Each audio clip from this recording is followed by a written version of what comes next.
It's 3 a.m. and John's still out playing video games. He wakes up late, tired and unmotivated, and immediately grabs his phone. He won't admit it, but we both know what he's looking for. He keeps scrolling on Instagram. There it is, a provocative picture of a gym girl. Finally, John's motivated to do something. He gets up and runs to the bathroom, but he's not gonna take a shower. He's gonna beat his meat. Congratulations, John. What a productive morning. It was December 2019 and I was doing pretty much every bad habit you can think of. My mental health was so bad that I didn't even want to get out of bed in the morning. I was at the lowest point of my life. I was overweight, I was depressed, I was addicted to video games, junk food and social media. A couple of years before that, I was such a happy kid. I was always smiling and having fun, but overstimulation and instant gratification had taken over my entire life. I had no motivation to work, I was procrastinating everything, and the only things that I felt like doing were playing video games, watching videos, and doing things that gave me instant pleasure. It's a shame to admit this, but I was becoming like this smelly guy that didn't even like to take a shower. Like, no joke, bro. Even that was getting hard for me. I knew I could be doing a lot more with my life, but life was throwing a lot of things at me and I didn't know how to handle all of them. So I lost track of everything. I was losing myself, I was letting myself go, but day by day I had this feeling growing inside of me telling me that I was meant for more, like I wasn't happy being a loser. This feeling kept growing and growing until I couldn't take it anymore. So I decided to change.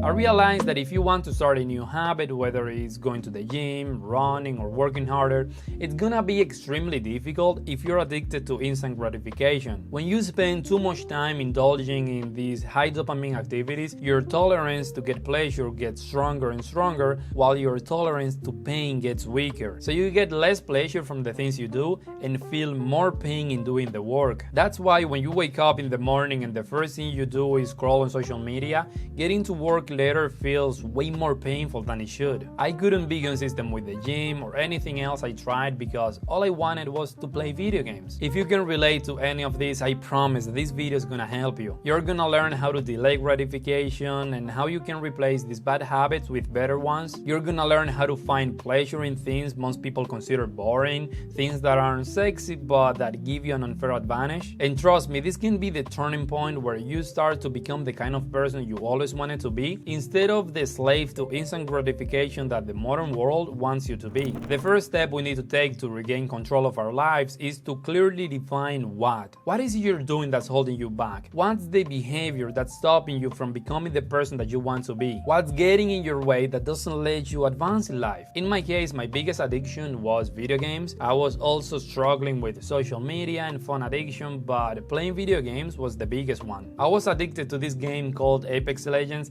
I remember that I would play until very late at night until I couldn't keep playing anymore. My eyes would get red and hurt a lot, but I couldn't put the controller down. The whole day I had no desire to do anything else other than playing that game. In your case, it might be social media, Netflix, porn, or a combination of them. Whatever it is, you have to define it. So write down exactly what it is you're struggling with. The second step is to define why. Why are you engaging in that behavior? It's not enough to define what it is. We also need to understand why. Because if you quit any addiction but you don't deal with the pain that it's helping you with, then you're gonna relapse or jump to another addictive behavior. I loved video games, but the reason why I was playing compulsively back then, it was because I was anxious, I was depressed. So many things were going on in my life, so many problems I didn't know how to solve. So the stress and anxiety were so big that I couldn't see another way out. But by playing video games, I could escape, I could forget about the problems. So why are you engaging in that activity? What pain is your addiction helping you relieve? Almost no one gets addicted to something just for the sake of it, because most of us are actually avoiding pain. So find out what your reason is. Finding the root cause of the problem is gonna be way more useful than any other trick or hack you can implement to overcome this situation. The third step is to define the problems. High dopamine substances and behaviors always lead to problems. So here we need to identify the problems we're getting from engaging in such activities. Now this is gonna be a bit hard because most of the time we're unable to see the consequences of our drug use while we're still using it. And when I say drug, I also talk about behaviors. When you eat junk food, you don't see it as something bad or dangerous because there's no real consequences in the moment, but you get a lot of pleasure pleasure from it, but in a year from now, it can add 50 pounds of fat to your body. Scrolling on social media, playing video games, and all of those activities feel harmless in the moment, but in the long term, they always lead to problems. So in my case, my addiction was leading to health problems, relationship problems, I wasn't getting along with my family, it was killing my potential and taking away the opportunity of building a better life. Again, it might be hard to see it in the moment, but can you notice any problems arising because of this behavior? Are you having problems with your family, your health, your career? What part of your life is being affected by this? We got to the most difficult part.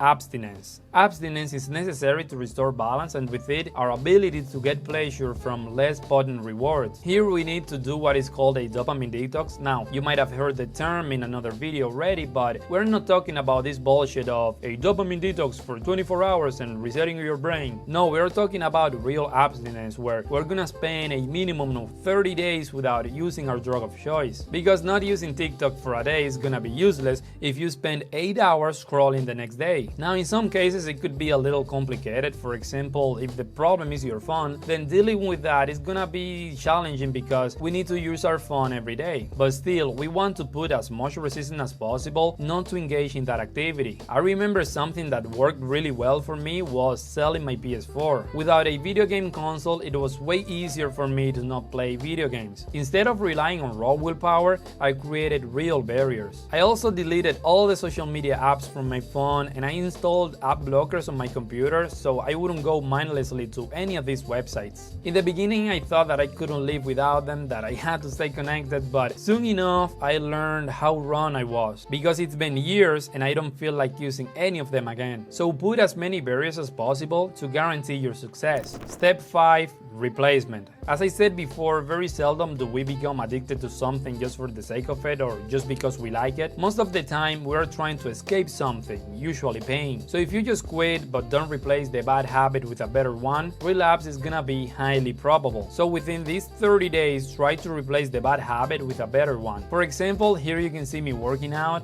I started lifting weights and doing other exercises because I wanted to feel like I was leveling up, but instead of doing it in a video game, I started doing it in real life. And since I was entertaining my mind with something else, it was much easier to overcome the addiction. After that, I also started making videos, reading books, learning languages, and engaging in more healthy activities that didn't damage my mental health. It wasn't easy, but day by day I started to get a lot of pleasure from doing boring activities until it got to the point where I didn't feel like playing video games or scrolling on social media. And because of this, my life changed completely. I started to become the person I knew I could be, and that would have never happened had I continued playing video games or using social media.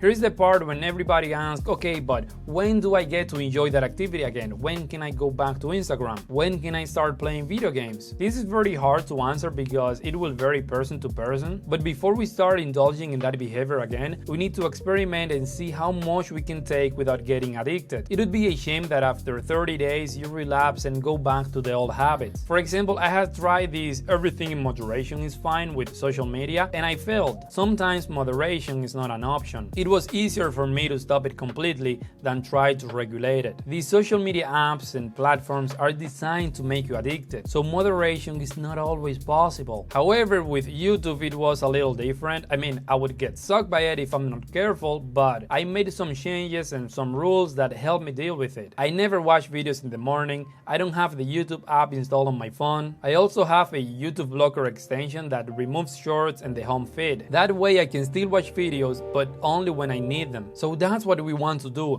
We want to go back to using social media, playing video games, or whatever it is you do, but we want to do it with some limitations. However, after this challenge, it's possible that you may not want to go back. Life is gonna be so much better without being addicted to these things. You're gonna derive pleasure from other activities, better activities, that will make you feel like there are better things you can do. Scroll down and subscribe to the channel, and I'll see you in the next video.